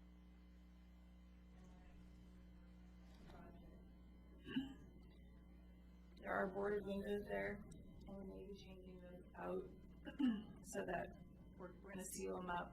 That plywood's wet. When we put the plywood in, we hadn't anticipated this being a long-lasting project. So you may see that plywood change out to either a flexi or a sealed plywood product.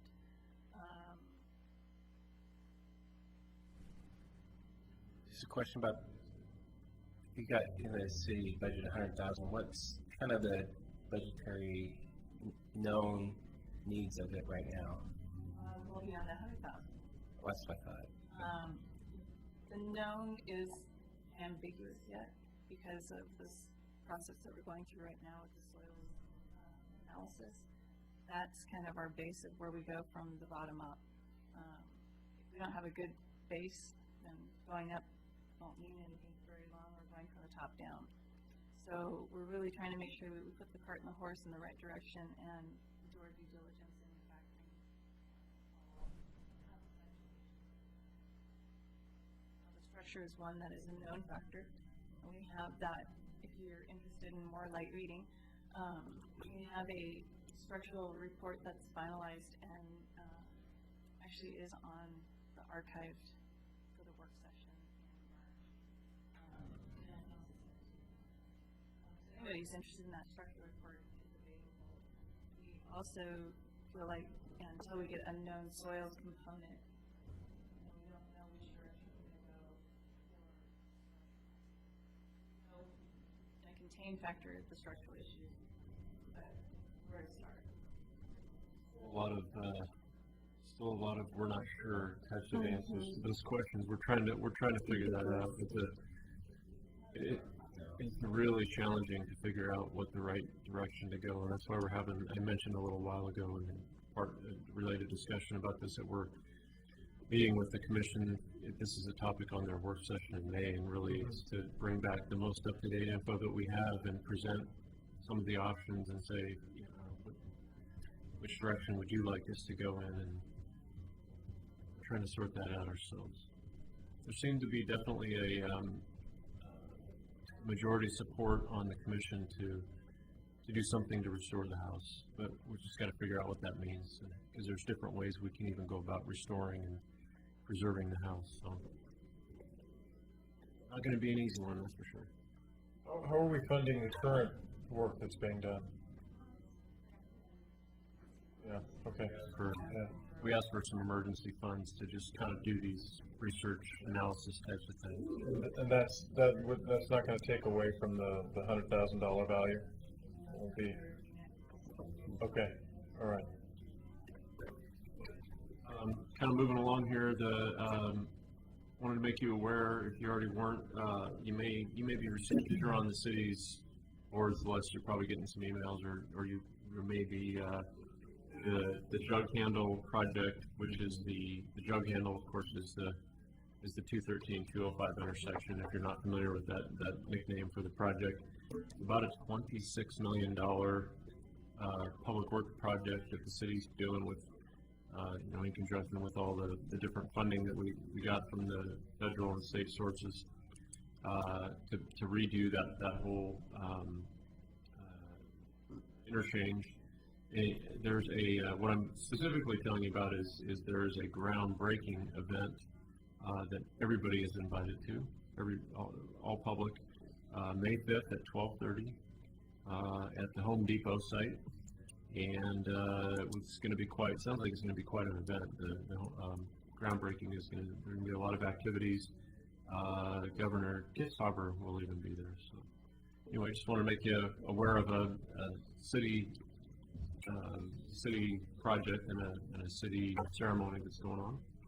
A couple other things that I don't have on your agenda, but I want to let you know about.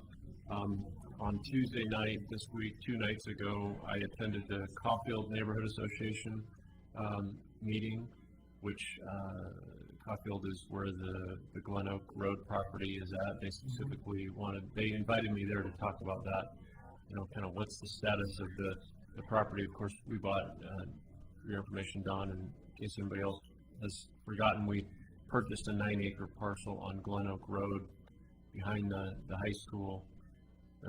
We're going on 2 years, I think, already. And eventually we will develop that into a community park. Again, I talked about the lack of development revenues right now because of the housing market.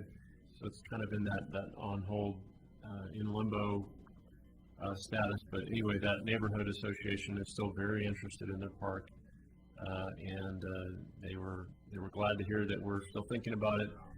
We do have it on our list it's actually on your goals, but it's also in our staff goals to do a master planning process on that site, plus the other relatively newly purchased site, which is the Gilbert Run property. So anyway, it was a lot of positive feedback. The neighborhood's really excited about that. The last thing I want to let you know about is two weekends ago, we held our annual citywide Oregon City cleanup event, and a number of sites are identified, and groups of volunteers go out and do some cleanup or restoration. One of the sites, and this is why I was bringing this up, is the Singer Falls site was one of the sites, and I went and worked with that group, and it was really fun. Felt like a mountain goat working all day because we were working on pits like that. But we got down in there, and there were probably 25 or 30 people, both from some of your I think it was some of your reserve folks, yes, and volunteer folks from the fire district were there. A nice big group of young, healthy people that could move things around and do a lot of good work. They did a great job, but just a lot of cleanup, and then we put some mulch down, and then we did some sort of replanting of some native vegetation in there, and sort of kind of going along with the whole process of restoring that area, and then moving towards the first phase of the project that we were talking about, the Rotary project, is to do the installation of the artwork at the bottom of the falls, to replace that mural with some updated artwork, and that's, I guess they've already selected an artist, I understand, and so that's really moving along. So there is progress on that Singer Falls site. It is really exciting to see that. So, and that's all I've got. What's the purpose for the scaffolding there at Singer Falls, or the bridge? That was a temporary bridge for the work site that day, okay, to get across to the other side of the falls, because we did a lot of stuff on the south side. For access purposes? Yeah, for access, and the Public Works Department put that up, and I think they were going to leave that up for a little while to do a little bit of kind of additional sort of finishing up in there, and eventually that's going to go away. It was just a temporary. It was actually kind of cool. I walked and had a new perspective of falls that, unlike the second tier down, walking across that temporary bridging and standing and staring right into the face of one of the falls. It was really a neat perspective. You talk about, lighting that up again, and yeah, that's the spectacular when it was. Is it wired still? I mean, is there got to be something in there around somewhere? Probably. The condition is of the wire. I'm sure it's got to be updated. If it's still there, I would say it's probably got to be updated. I'm sure it's out of code by now. Well, I mean, if it's done right. I suppose, yeah. We haven't gotten that far. It's a good question, but I'm You're probably right. Yeah, I'm not sure. Good question, though. I'm sure we'd look into that. I understand that Clackamas County has tourism dollars for putting heads in beds in hotel rooms. And it seems to me that some of the projects that we've talked about tonight may help attract heads and beds. And I wondered, has there ever been an effort to maybe get some of that Clackamas County money for Parks and Rec? There has, and there will be in the future as well. We've done a number of projects with that, where the McLaughlin Promenade, the improvements that we did with the new signage and benches and trash cans that was just done just finished up earlier this calendar year. A lot of that was done with that grant.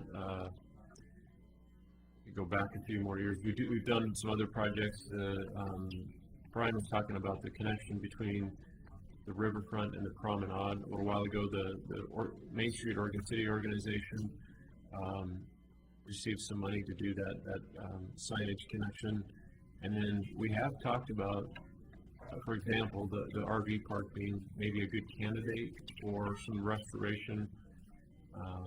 It's kind of limited in how much funds that you can ask for, but certainly could explore that. So yeah, we have and we'll continue to explore this. Okay, our RV park, for every person or every overnight camp, that there's the lodging tax gets applied to our RV park camping as well.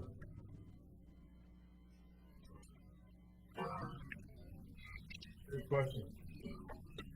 Okay, the next scheduled meeting, mark the calendars for May 26th, 2011, same place, same time. Okay, unless there's an objection, we'll go ahead and adjourn the meeting at 9:07 p.m.